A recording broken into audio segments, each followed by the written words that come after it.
Navya's Eyes Academy, a space to grow, new perspective. Please subscribe to our channel to keep learning and hit the bell icon for latest updates. Hello my dear passionate learners, here we are again with one more interesting video on UPSC Main Sociology Optional. In this video, we shall discuss about the resource list. Let's get started. I'm your educator Navya Sri.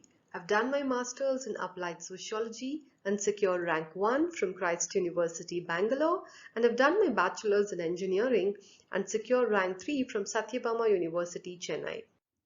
To read more about my work profile and major certifications, you can refer to this slide. Now let's begin with our video. So to cover the basic resources, NCERTs are the best guys. So let's have a look at the list of sociology NCERTs. The first one is Class 11 NCERT Introducing Sociology. This book is a go-to for beginners. It covers aspects such as sociology and society. It's going to give you idea about terms, concepts and their use in sociology. It's going to help you understand social institutions better. It is also going to throw light on aspects such as culture and socialization. And most importantly, it's going to cover the aspects of research methods, which is quite a tricky part in paper 1. Now let's move on to the next one. Here we have Class 11 NCERT Understanding Society. This book again is going to cover the basic aspects such as social structure, stratification and social processes in society. It is also going to introduce you with social change and social order in rural and urban society. This concept of social change will be later expanded even in Class 12 NCERT as well. It also covers dimensional aspects such as environment and society. It is going to introduce you with Western sociologists and Indian sociologists as well. So since it covers the thinkers, this is going to become a base for your paper 1 thinkers and paper 2 thinkers as well. Now let's move on to Class 12 NCERT Indian Society. This book of course is going to introduce you with Indian society. It's going to cover topics such as the demographic structure of the Indian society.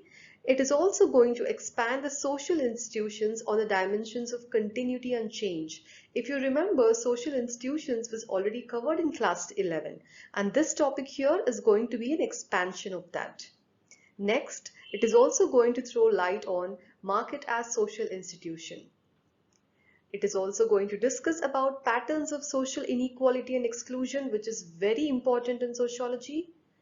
And it is also going to cover the challenges of cultural diversity.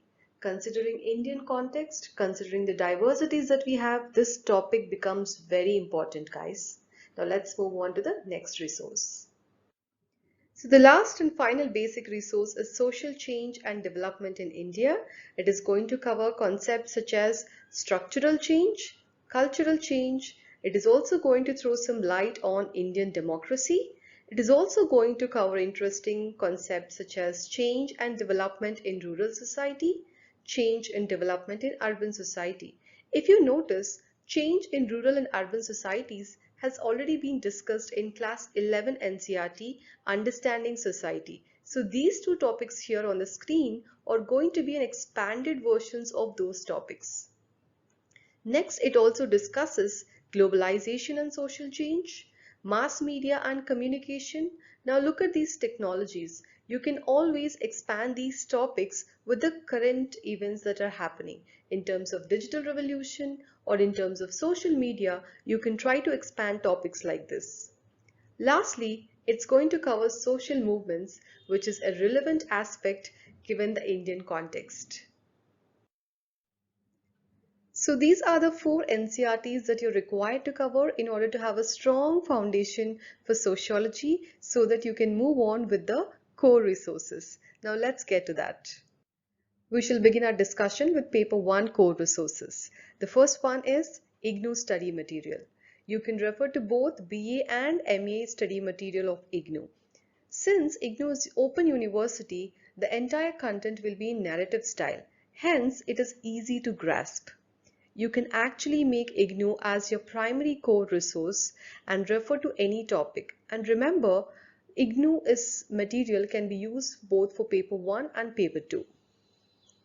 And also, since it is a government resource, it is very authentic as well. So you can completely rely on this for any topic that you would like to refer under paper 1 and also paper 2. The next book is Sociology Themes and Perspectives by Hadlamose and Heald. I must say this book is systematically thematized. For example, it contains themes such as stratification, power and politics, family, etc. So what you can basically do is have your syllabus copy, cross-reference with the themes and then study.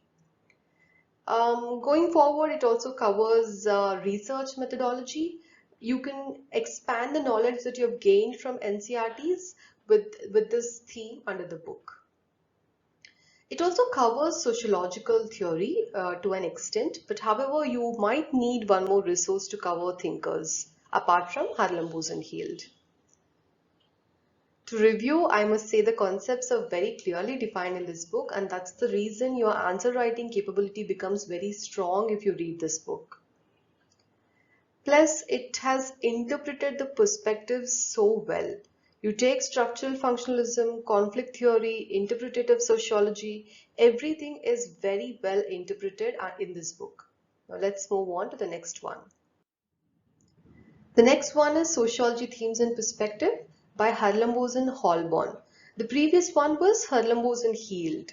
So this book is basically an extension of that orange book. So what you can do is do a selective reading in this book. You don't have to cover the entire one. Basically, this book is used for enhancing the knowledge on any of the specific topics. In case if you feel that certain specific topic you want to know more about or it's not clear, you can refer this book. Otherwise, you can conveniently skip this book as well if you've covered the orange book cover to cover. Now let's move on to the next one. Next in line is Sociological Theory by George Ritzer. This book is going to give you a very detailed overview. For instance, it begins with emergence of sociology, discusses about classical thinkers, then moves to modern and then to postmodern as well. But you don't have to read everything, you just have to do selective reading. And under this, what you can do is, there is a theme called classical sociological theory in this book. You can cover Marx, Durkheim and Weber under that. And under modern sociological theory theme, you can cover Mead, Parsons and Merton. With this, you're done with this book. You don't have to do any extra reading from here. And your thinkers are also sorted for paper 1 with this. Now let us move on to the last and final resource, that is Essential Sociology by Nitin Sangwan. This book is going to cover the entire syllabus of sociology in 2 parts, as in it covers both paper 1 and paper 2. Just like IGNOU, even Essential Sociology can be used both for paper 1 and paper 2 as well. This book is highly helpful if you have less time. Why? I'll tell you.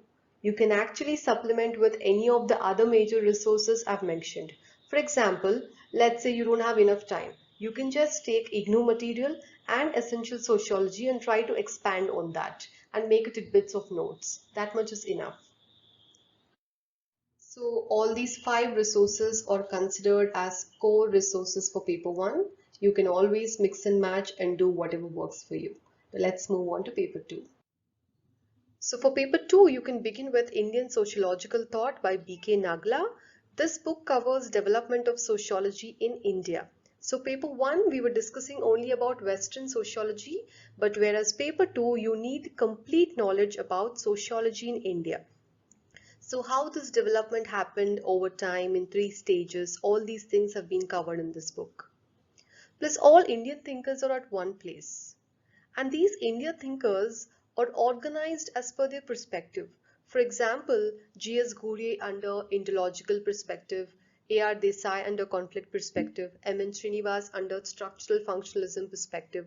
All these things are properly thematized and you'll get a good idea if you refer this book. Now let's move on to the next one. The next resource is Society in India by Ram Ahuja. This book covers the concepts and theories, especially it covers the concepts such as caste, family, marriage, kinship, religion, tribal society, population dynamics, and social change and modernization. You can always cross-reference with your syllabus and study from this book. Next in line is Indian Social System by Ram Ahuja. This book is an extension to Society in India. It's again a thematized book. If you want enhanced knowledge about certain themes, then you can refer this book. It has themes such as social organization, family and kinship system, marriage system, caste system, social change in India. So these particular themes, in case if you require more knowledge on them, then you can refer this book. Otherwise, you can stick to the previous book, that is Society in India by Ram Ahuja. Okay, let's move on to the next resource. The final resource under paper 2 is Social Problems in India by Ram Ahuja. This book enhances your understanding on social problems. It's going to cover concepts and approaches of social problems. So let's have a look at the topics that it covers so that you'll get an idea. It covers poverty, communalism, crime against women, terrorism, corruption, agrarian unrest. So if you look at these topics, all these are burning issues. It covers more than this. If you cover this book, you'll be able to write answers in a better way, especially in a sociological way. All right? So on a whole, you can refer to all these 4 books. Apart from this, you can also supplement this with Nitin Sangwan and IGNOU material as well for paper 2. With this, we have come to the end of the video. Thank you very much for watching. If you have any suggestions, please provide your feedback in the comment section below, and don't forget to musk up.